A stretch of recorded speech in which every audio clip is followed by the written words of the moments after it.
Hello everyone. तो मैं निकिता चौहान और आज मैं आप सभी के सामने बात करने वाली हूँ आपकी सीबीएसई बोर्ड की मार्किंग स्कीम के बारे में। आप सभी 10th क्लास के बच्चे हैं, है ना। और आप सभी लोग परेशान हो रहे हैं कि आपकी कब 10th की मार्किंग स्कीम आएगी और आप लोग एग्ज़ाम के लिए प्रिपरेशन शुरू करेंगे, क्योंकि हम में से बहुत सारे बच्चों ने तो तैयारी शुरू ही नहीं की अभी तक। ठीक है, लेकिन central board of secondary education ने आपकी मार्किंग स्कीम को बहुत ही ज़्यादा एक्सप्लेनेटरी फॉर्म में और अच्छे से आपके सामने पीडीएफ की फॉर्म्स में अपनी वेबसाइट पर अपलोड कर दिया है। आप उसको इजीली डाउनलोड कर सकते हैं, नहीं तो लिंक डिस्क्रिप्शन में है, आप वहाँ से भी डाउनलोड कर सकते हैं। ठीक है, तो चलो मैं आज आप सभी के सामने डिस्कस करने वाली हूँ आपसे आज आपकी मार्किंग स्कीम। ओके, तो हम मैथमेटिक्स से स्टार्ट करते हैं, टाइम नहीं वेस्ट करते हुए। सबसे पहले हम बात करेंगे, अगर हम बात करें अलजेब्रा की, तो अलजेब्रा आपकी आप सबको पता है कि काफ़ी ज़्यादा आपके एग्जाम में हर बार आती है और सबसे ज़्यादा स्कोरिंग है 20 मार्क्स के आपका अलजेब्रा आता है। ठीक है, ज्योमेट्री और टिग्नोमेट्री जिसमें ज़्यादातर बच्चों को प्रॉब्लम्स होती हैं, वो भी काफ़ी अच्छा स्कोर इस बार लेने वाला है आपके एग्जाम में। तो आपको ये सारे की सारी यूनिट्स बहुत अच्छे से प्रिपेयर करके जानी है। और अगर आप 95+ मार्क्स स्कोर करना चाहते हैं तो आपको सब कुछ बहुत अच्छे से प्रिपेयर करके जाना है। ठीक है, क्योंकि हम सभी चाहते हैं कि हमारे जितने भी बच्चे हैं या जितने भी आप लोग बच्चे हैं जो मुझसे जुड़े हुए हैं, जो मेरी वीडियोज़ को देख रहे हैं लगातार, मैं क्या चाहती हूँ कि वो बहुत अच्छे से स्कोर करें, बहुत अच्छे मार्क्स लेकर के आएँ। ठीक है, 95+ मार्क्स आप सभी के आए, आप बहुत अच्छे से रिप्रेजेंट करें। तो मैं आपको यही बताऊंगी कि आपको किस तरीके से चीज़ों को रिप्रेजेंट करना है, किस तरीके से आप चेकर को एक्सप्रेस करके अपनी चीज़ों को इम्प्रेस कर सकते हैं। क्योंकि चेकर जो है आपको उसको इम्प्रेस करना होता है ना, ताकि वो भी आपको खुल करके बहुत अच्छे से मार्क्स दे, है ना। ठीक है, तो हम थ्योरी के बारे में इतना बात नहीं करेंगे, ना ही मैं आपको कोई बुक बताने वाली हूँ कि आप ये बुक पढ़ लीजिए आपके 95+ स्कोर आ जाएंगे। नहीं, आपको सिर्फ स्मार्ट वर्क करना है, जिस तरीके से आप एग्जाम में अपने आप को प्रेजेंट करें। ऐसा ज़रूरी नहीं होता कि आपके पास नॉलेज बहुत ज़्यादा हो, कभी कभी हमारे पास बहुत ज़्यादा नॉलेज होकर भी हम चीज़ों को उस तरीके से प्रेजेंट नहीं कर पाते कि हमारे बहुत अच्छे मार्क्स आएँ। ठीक है, तो हमें चीज़ों को प्रेजेंट लो फॉर्म में करना है, लेकिन मार्क्स अच्छे स्कोर करने हैं। ठीक है, तो अभी आपको पता है आपका मैथ्स का जो पेपर है वो आपके 5 सेक्शंस में डिवाइडेड है, section A, section B, C and D and E. Okay, A में आपके एमसीक्यूज आने वाले हैं, सेक्शन बी में आपके very short answers 2 marks questions, section C में आपके 3 मार्क्स क्वेश्चंस और आपके डी में 5 मार्क्स क्वेश्चंस, ई में आपकी केस स्टडी 4 मार्क्स की आने वाली है इस बार। ठीक है, तो आप सभी को इन सब चीज़ों का ध्यान रखना है। ठीक है, आपके क्वेश्चन पेपर में इस बार इंटरनल चॉइस क्वेश्चंस भी आएंगे। तो जब आपका पेपर होता है तो आप इन चीज़ों का बहुत ज़्यादा ध्यान रखिए, क्योंकि बहुत सारे बच्चे क्या करते हैं हम में से कि इंटरनल चॉइस का पेपर आता है तो उसमें से या फिर और वाले जो आपके क्वेश्चंस आते हैं, कह सकते हैं और वाले क्वेश्चंस इस बार भी पेपर में आपको देखने के लिए मिलेंगे। 2 क्वेश्चन जो हैं आपके इस बार वो 2 मार्क्स क्वेश्चन में, 2 क्वेश्चन ही आपके 3 मार्क्स क्वेश्चन में, 2 क्वेश्चन ही 5 मार्क्स क्वेश्चन में आपके चॉइस में आएंगे। ठीक है, और आपको कोई भी क्वेश्चन छोड़कर नहीं आना है, पेपर में सारे क्वेश्चन अटेम्प्ट करने हैं और बहुत अच्छे मार्क्स लाने हैं। ठीक है, अभी हम बात करें अगर इंटरनल चॉइस की, तो जो आपके और वाले क्वेश्चंस हैं इसमें बहुत सारे बच्चे क्या करते हैं कि आपके पास क्या होता है, एक 1 मार्क्स का जो फर्स्ट क्वेश्चन होता है आपको दिया हुआ होता है, मतलब 1 मार्क या जितने का भी होता है, आपका फर्स्ट ऑप्शन दिया होता है और के बाद आपका सेकंड क्वेश्चन दिया हुआ होता है, मतलब सेम ही क्वेश्चन होता है लेकिन उसके 2 पॉइंट्स आपको गिवन होते हैं। ठीक है, बहुत सारे बच्चे क्या करते हैं, ये भी कर देते हैं, ये भी कर देते हैं। उन्हें लगता है जो सा क्वेश्चन एग्जामिनर को रेलेवेंट ज्यादा लगेगा उसके हिसाब से एग्जामिनर ज्यादा मार्क्स दे देगा, ऐसा नहीं होता है। ठीक है, मैं आप सबको बता दूं एग्जामिनर क्या करता है, एग्जामिनर हमेशा आपके उसी क्वेश्चन पे मार्क्स देगा जो वो पहले पढ़ेगा। ऑब्वियसली अगर वो आपकी कॉपी चेक कर रहा है तो वो पहले जो आपके आंसर शीट में जो पहला क्वेश्चन होगा वो उस पर आंसर दे देगा। अपना सेकंड आपने किया है तो वो उसको नहीं पढ़ेगा, उसके पास भी इतना टाइम नहीं होता है बच्चों, उसको भी तो दूसरी कॉपी चेक करनी है ना। ठीक है, अब हम स्टेप मार्किंग की बात करते हैं। मैथ्स में आप सभी को पता है कि स्टेप मार्किंग होती है, तो आपको अपने फॉर्मूलाज को गिवन टू फाइंड की फॉर्म में बहुत अच्छे से, जैसे कि क्वेश्चन में क्या क्या लिखा हुआ है, क्या क्या दिया हुआ है, आप उसको गिवन करके और आप वहां पर लिख दीजिए।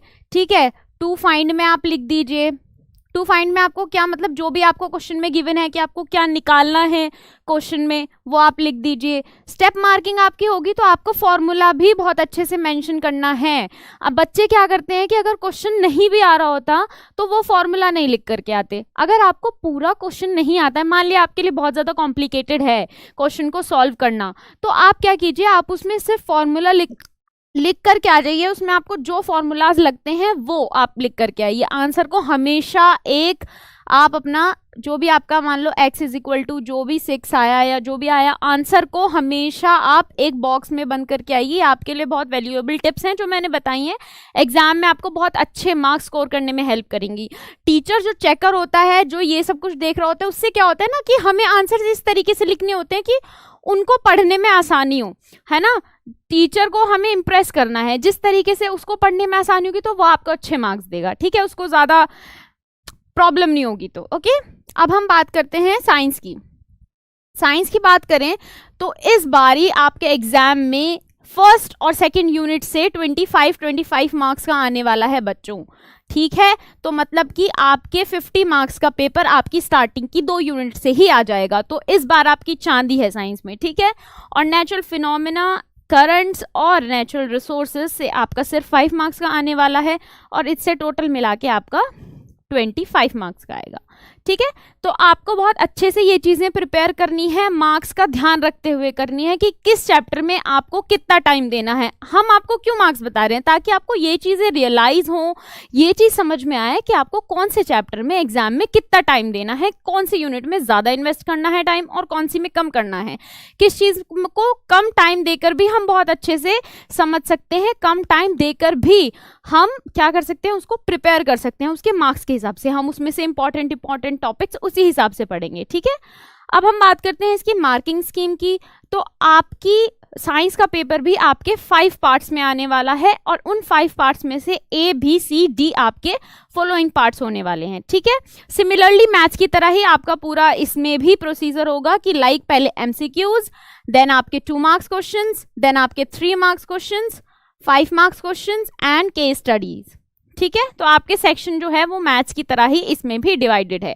अब मैं आपको कुछ टिप्स बता देती हूँ कि आपको किस तरीके से अपना साइंस का पेपर लिखना है, ताकि आपके एग्जाम्स में बहुत अच्छे और आपकी आउट ऑफ एक्सपेक्टेशन मार्क्स आ सकें, ठीक है। आपके पेरेंट्स ने भी ऐसे मार्क्स आपसे एक्सपेक्ट नहीं किए हों, ऐसे मार्क्स आप स्कोर कर सकें, ओके। तो सबसे पहले अगर मैं MCQ की बात करूँ तो MCQ में कुछ बच्चे क्या करते हैं कि वो let me change the pen first, okay.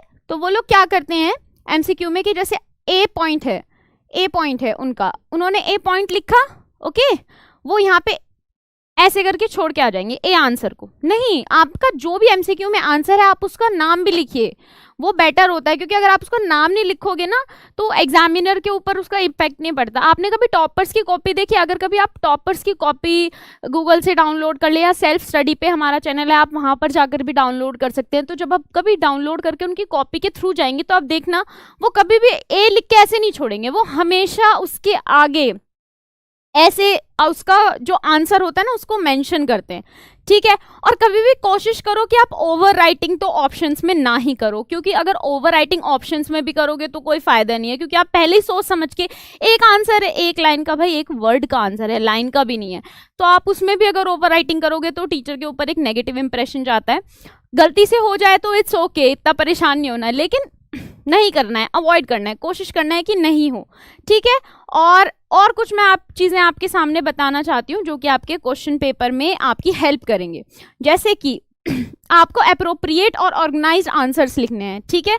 आप मतलब ऐसे मत, बहुत सारे बच्चे क्या करते हैं, क्वेश्चन है 2 नंबर का, उसमें जितना उनको आता है उतना सब कुछ लिख के आ जाएंगे। नहीं, जितना पूछा जाता है पेपर में सिर्फ उतने ही क्वेश्चन का जवाब दें, उतने ही सवाल का जवाब पूछा, पॉइंट टू पॉइंट आंसर दें, बिल्कुल जिस चीज़ से। अब मैं आपसे सपोज कीजिए मैं आपसे पूछ रही हूँ कि आपका नाम क्या है, ठीक है, लेकिन आप मुझे जवाब दे रहे हैं मैं तो वहाँ रहता हूँ, मैं तो दिल्ली से बिलोंग करता हूँ, फिर मैंने स्कूलिंग वहाँ से की है और मेरा नाम ये है, उसमें आप बीच में इंक्लूड कर रहे हो। तो जो टीचर है, जो मैं सुनने वाली हूँ, मेरा तो पहला या दूसरी लाइन में ही आपका इंप्रेशन खराब हो जाएगा। तो आप जब भी आंसर दें, ऐसा नहीं है कि सिर्फ आंसर लिख के छोड़ दें, नहीं, उसको एक फॉर्म में ही लिखें, लेकिन टू द पॉइंट आंसर लिखें, ठीक है। दूसरे पॉइंट की अगर हम बात करें तो क्लियर एंड लेबल्ड डायग्राम बनाएं, ठीक है। साइंस में, एसएसटी में, मैथ्स में भी आप हमेशा पेंसिल से डायग्राम बनाएं। बहुत सारे बच्चे पेन से डायग्राम बना के आ जाते हैं, ठीक है। और एक बहुत सारे बच्चे क्या करते हैं, डायग्राम बनाए और उसके नीचे वो लेबलिंग करते हैं। नहीं, मतलब आपका डायग्राम किस चीज का है वो आप हमेशा यहाँ पर हेडिंग डालें ऊपर। वो ये एक नया, मैंने बहुत सारे टॉपर्स की बच्चों की नोटबुक्स चेक की हैं, उससे मैंने ये चीज़ की है कि ज़्यादातर जो आजकल क्या करते हैं बच्चे, ऊपर ही हेडिंग लिखी जाती है और वो एक अच्छा भी लगता है। वैसे आप नीचे भी लिख सकते हो, मार्क्स तो नहीं कट होते, लेकिन ऊपर लिखें तो ज़्यादा बेटर रहता है, ठीक है। एरो लगाकर, और एरो जहाँ से आप लगा रहे हो ना वो पॉइंट बिल्कुल आपका सटीक होना चाहिए, बिल्कुल सही एरोज लगाकर अपनी लेबलिंग कीजिए। लेबलिंग बहुत इंपॉर्टेंट होती है। बहुत सारे बच्चे क्या करते हैं, डायग्राम बना तो देते हैं लेकिन लेबलिंग करना भूल जाते हैं, फिर उनके मार्क्स कटते हैं। तो अगर आपको पूरे मार्क्स चाहिए, आपको 95 प्लस स्कोर करना है, तो इन छोटी छोटी बातों का बहुत ज़्यादा ध्यान रखना होता है ना। फिर बच्चों को लगता है कि हमने तो इतनी ज़्यादा मेहनत करी थी मैम, फिर भी हमारे मार्क्स नहीं आए। तो बच्चों, ये छोटी छोटी चीज़ें हैं जो आप एग्जाम में भूल जाते हो, इन चीज़ों की प्रैक्टिस करो ताकि आप नहीं भूलो। राइटिंग प्रैक्टिस बहुत इंपॉर्टेंट है। आप जो भी कुछ याद करते हैं उसको पहले लिख के देख लो एक बारी। राइटिंग प्रैक्टिस करोगे, इन सब चीज़ों का जो जो पॉइंट्स मैं बता रही हूँ उनका ध्यान रखोगे, पेपर में कोई प्रॉब्लम नहीं होगी, बहुत अच्छा आपका पेपर जाएगा और मार्क्स भी बहुत अच्छे आएंगे आपके, ठीक है। यही सेम बात क्लियर हैंड राइटिंग बहुत क्लियर होनी चाहिए, टीचर को समझ में आए। अब एक बच्चे ने, मान लो एक बच्चे ने तो ऐसे ऐसे ऐसे लिखा है और एक बच्चे ने क्लियर लिखा है, मान लो मैं अपना नाम ही लिख दूं, तो टीचर किसको अच्छे मार्क्स देगा भाई? जिसने क्लियर लिखा और जिसने ऐसे लिखा उसको थोड़ी ना मार्क्स मिलेंगे। तो टीचर को भी तो पढ़ने में अच्छा लगना चाहिए, इजीली समझ में आए, ऐसी चीजें लिखो, ठीक है। पॉइंट वाइज राइटिंग लिखने की, पॉइंट वाइज लिखने की कोशिश करो जितना हो सके पॉइंट वाइज, ताकि आपको भी समझ में आए और टीचर को भी पढ़ने में आसानी हो, चेक करने में आसानी हो। क्योंकि सीबीएसई क्या करते हैं ना कि कुछ कीवर्ड्स और कुछ पॉइंट्स हाईलाइट करके वो टीचर्स को, चेकर्स को देता है। तो चेकर्स क्या करते हैं, उन पॉइंट्स को देखते हैं आपकी कॉपी में, अगर उनको आपको वो पॉइंट्स मिल गए ना तो वो आपको सीधा राइट करके आपको मार्क्स दे देंगे। और कोशिश किया करो अपने आंसर्स में, पॉइंट्स में भी अपने जो आपके कीवर्ड्स हैं उनको आप हाईलाइट कर दो, ठीक है। अब डिफरेंशिएट बिटवीन, आप जब भी डिफरेंशिएट बिटवीन करो तो हमेशा एक, जैसे कि आपका टेबल है, ठीक है, एक टेबल की फॉर्म में आपका डिफरेंशिएट बिटवीन होना चाहिए, ठीक। और आपका जो अलाइन फॉर्म में होना चाहिए, मतलब जैसे कि आपने ए ऑप्शन यहाँ पे लिखा है तो ये आपने यहाँ पे लिखा है, इसका ए पॉइंट यहाँ पे लिखा है। अब बहुत सारे बच्चे क्या करते हैं कि ये यहाँ तक आ गया है, तो जब इसका बी पॉइंट अगर यहाँ से स्टार्ट होगा ना तो इसका भी बी पॉइंट यहीं से स्टार्ट होगा, यहाँ से नहीं। वो इसका यहाँ से कर देंगे बच्चे, इसका यहाँ से कर देंगे, ऐसा नहीं करना होता, ठीक है। बिल्कुल एलिनेटेड आपका, अलाइंड आपका बिल्कुल टेक्स्ट होना चाहिए, ठीक है, तभी वो दिखने में भी सुंदर लगता है और टीचर उस पर मार्क्स भी अच्छे देता है, ठीक है। अब हम आगे की बात करते हैं। अब हम बात करते हैं सोशल साइंस की, ठीक है। अब बहुत सारे बच्चे कहेंगे कि मैम हमें तो सोशल साइंस बिल्कुल पसंद नहीं है। कोई बात नहीं बच्चों, सोशल साइंस सब्जेक्ट ही ऐसा है, बहुत सारे लोगों को पसंद नहीं होता, इंक्लूडिंग मी, ठीक है। पर ऐसी बात नहीं है, आई लाइक ज्योग्राफी, ठीक है। अब उसके बाद हम देखते हैं, देखो इसमें आपका 20 मार्क्स का सारे सब्जेक्ट्स आने वाले हैं, ठीक है। अगर आपको देखो मैथ्स के बारे में, साइंस के बारे में, सोशल साइंस के बारे में और ज़्यादा अगर आपको डिटेल जाननी है, अगर आपको और ज़्यादा चैप्टर वाइज जानना है कि मैम कौन से चैप्टर में से हम क्या पढ़ें, कौन सा टॉपिक ज़्यादा इस बार एग्जाम में आने के चांसेस हैं, या कौन से टॉपिक को आपको प्रिपेयर करना है, तो मैं आपको वो सारी चीज़ों के लिए मैं आपकी और वीडियोस बनाऊंगी, जिसमें मैं आपके सब्जेक्ट वाइज वीडियोस बनाऊंगी, मैथ्स और साइंस और एसएसटी की। ये मैंने एक ओवरऑल वीडियो बनाई है जिसमें मैं आपको ये समझा सकूं कि आपके सेम कंटेंट में इस बार मार्क्स आने, मतलब 20 मार्क्स का सेम सारे ही सब्जेक्ट से सेम आपका आने वाला है, ज्योग्राफी, हिस्ट्री, डेमो और साथ में इकोनॉमिक्स, ओके। अब आपकी ये चीज़ें सेम है जैसा कि साइंस में बताया था, A B C D E वहाँ तक सेम है।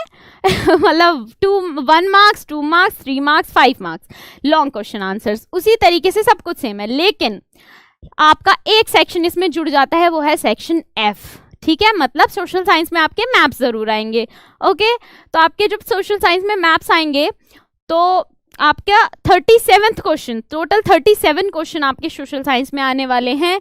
और आपका जो 37th क्वेश्चन है आपका सोशल साइंस का, वो आपका, सॉरी बच्चों, वो आपका आने वाला है मैथ्स का, वो सॉरी मैप का, ठीक है।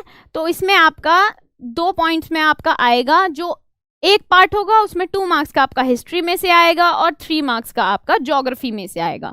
ठीक है, आपको मैप्स प्रिपेयर करना है। अब आप मैप्स से रिलेटेड आपको एक चीज बताऊं, बहुत सारे बच्चे मैप्स गलत कर करके आते हैं। ठीक है, मैप्स में ना कोशिश करना कि आप मैप में अपनी एक की बनाओ। मतलब जैसे कि मान लो मैं एक इंडिया का मैप बनाने की कोशिश करती हूँ, वैसे तो खैर मान लो ये ही कुछ है। ठीक है, तो जब भी आप कुछ यहाँ पे करो तो आप जैसे कि यहाँ पे एक ट्रायंगल बना दिया तो आप उस तरीके से हाईलाइट करके अपने चीज़ों को मैप में मेंशन करो और उसकी ना एक की नीचे दे देना कि इस वाले साइन का ये मतलब था। मतलब जैसे कि आपके बुक में लिखा होता है तो आप उस तरीके से एक्सप्लेन करो, क्योंकि वहाँ पे आप 1 2 3 ऐसे जब मेंशन कर देते हो ना क्वेश्चन की तरह तो बहुत सारी जगह में कंफ्यूजन हो जाती है। तो वो आप उसको एलिमिनेट कर सको, इसलिए बेटर होगा कि आप की लैंग्वेज अपनी आंसर शीट में यूज करें। वो कि आप उससे क्या होगा, आपके टीचर को भी इंप्रेसिव लगेगा, वो है ना, वो आपको मार्क्स भी अच्छे देगी। ठीक है, अब हम कुछ जनरल चीजें डिस्कस कर लेते हैं जिससे कि आप एग्जाम्स में अच्छा स्कोर कर सकते हैं। ठीक है, क्योंकि हम भी चाहते हैं कि आप अच्छे मार्क्स लाएं। अब पहली बात करते हैं हम क्लियर कॉन्सेप्ट्स की। ठीक है, एग्जाम में आपके कॉन्सेप्ट्स क्लियर होना बहुत ज़्यादा ज़रूरी है। अगर आपके कॉन्सेप्ट क्लियर होंगे आप केस स्टडीज़ बहुत अच्छे से अपनी अटेम्प्ट कर पाएंगे। ठीक है, बहुत सारे टॉपिक्स ऐसे भी होते हैं जिसके बारे में आपने पढ़ा नहीं होता तो भी आप टू दी पॉइंट टच करके आप उसको आंसर को लिख सकते हैं, पूरे ना सही लेकिन उस क्वेश्चन में आप काफ़ी हद तक मार्क्स स्कोर कर पाते हैं। ओके, पेपर प्रेजेंटेशन तो मैंने आपको अभी तक भी समझाया है कि आपके क्वेश्चन पेपर को इस तरीके से प्रेजेंट करो अपने आंसर शीट में अपने क्वेश्चंस के आंसर्स को कि टीचर खुश होकर उस पर मार्क्स दे। ठीक है, तो वही चीज मैंने अभी आपको उसके कुछ टिप्स भी आपको दिए हैं तो आपको वही चीजें फॉलो करनी है। हाईलाइट कीवर्ड्स भी मैंने आपको बताया, कीवर्ड्स आपको हाईलाइट करने हैं। ठीक है, जिससे कि टीचर की नजर कीवर्ड्स पर जाए और वो आपको जल्दी फटाफट से नंबर दे दे। टाइम मैनेजमेंट ये एक इंपॉर्टेंट बात है। ठीक है, इसके लिए मैं एक और वीडियो बनाऊंगी जिसमें मैं चीजों को एक्सप्लेन करते हुए बनाऊंगी, लेकिन टाइम को मैनेज करना मैं आपको एक शॉर्ट चीज में एक ये चीज दिखा देती हूँ कि आप अभी से मतलब जैसे आप अभी अपना क्वेश्चन पेपर तैयार कर रहे होते हैं, अपना आंसर तैयार कर रहे होते हैं, तो आप अपने दिमाग में ना एक टाइम का शेड्यूल बना लीजिए कि मुझे लॉन्ग क्वेश्चन जो है वो अपना 3 मिनट्स में कंप्लीट करना है या 5 मिनट्स में कंप्लीट करना है। ओवरऑल रीडिंग टाइम जैसे आपका 15 मिनट्स होता है, सिमिलरली अपने लिए फ्री टाइम 20 मिनट्स आप निकाल दीजिए टोटल 3 आवर्स में से। ठीक है, और उसके बाद जितना बचा टाइम है आप जितना भी टाइम जिस भी चीज़ में कंज्यूम करते हैं उसके हिसाब से अपना टाइम मैनेज करके अपने शेड्यूल्स को डिवाइड कर लीजिए।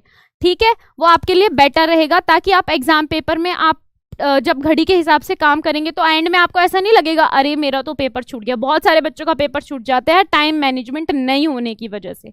ठीक है, flow charts and mind maps का यूज करें। ठीक है, ये बहुत इंपॉर्टेंट होता है। बहुत बार ऐसा होता है कि हम लोग पूरा पेपर कर रहे होते हैं, बहुत अच्छे से कर रहे होते हैं और कभी कभी तो टाइम अप भी हो जाता है। तो क्या करते हैं कुछ बच्चे, आप पूरा आंसर मत लिखो लेकिन एंड में आप एक फ्लो चार्ट भी बना दोगे ना या एक माइंड मैप की फॉर्म में बना दोगे, पूरा आंसर नहीं भी लिख पाए हो तो भी आपके उस पर पूरे मार्क्स मिल जाते हैं। क्योंकि मुझे मिले हैं, मैंने बहुत अच्छे मार्क्स स्कोर किए हैं जस्ट बिकॉज कि मैं फ्लो चार्ट्स और माइंड मैप्स का बहुत ज़्यादा यूज़ करती थी। उससे आपके चेकर को भी पढ़ने के लिए बहुत ईजी रहता है वो और आपके लिए भी अच्छा रहता है। ठीक है, अलाइन टेक्स्ट, आपका टेक्स्ट अलाइन होना चाहिए। बहुत सारे बच्चे क्या करते हैं एक लाइन ना पढ़ना वो लिखना शुरू करेंगे, एक लाइन यहाँ से लिखेंगे दूसरी यहाँ से लिखेंगे फिर यहाँ से लिखेंगे, ऐसा नहीं। आपकी जो अलाइनमेंट है वो बिल्कुल अलाइंड होना चाहिए आपका टेक्स्ट। इसीलिए बेटर है कि आप अपनी कॉपी में ना दोनों साइड एक मार्जिन बना लें और वो बिल्कुल मतलब ज़्यादा वाइड भी नहीं हो कि आपने लिखा ही कम हो, एक नॉर्मल साइज का आप अपनी कॉपी में मार्जिन बनाओ ताकि आपकी कॉपी भी सुंदर लगे और आप अच्छे से लिखो और अच्छे से रिप्रेजेंट करो। प्रेजेंटिंग एन इनिशिएटिव लाइन, ये बहुत सारे बच्चे नहीं करते हैं। तो जैसे कि यूजुअली क्या होता है ना, आप जब भी अपना आंसर लिख रहे हो तो आपके क्वेश्चन में से जो एक मतलब स्टार्टिंग लाइन होती है ना उसके बाद अपना आंसर स्टार्ट करें। जैसे कि मैं आपसे कहती हूँ कि what are the types of for example current.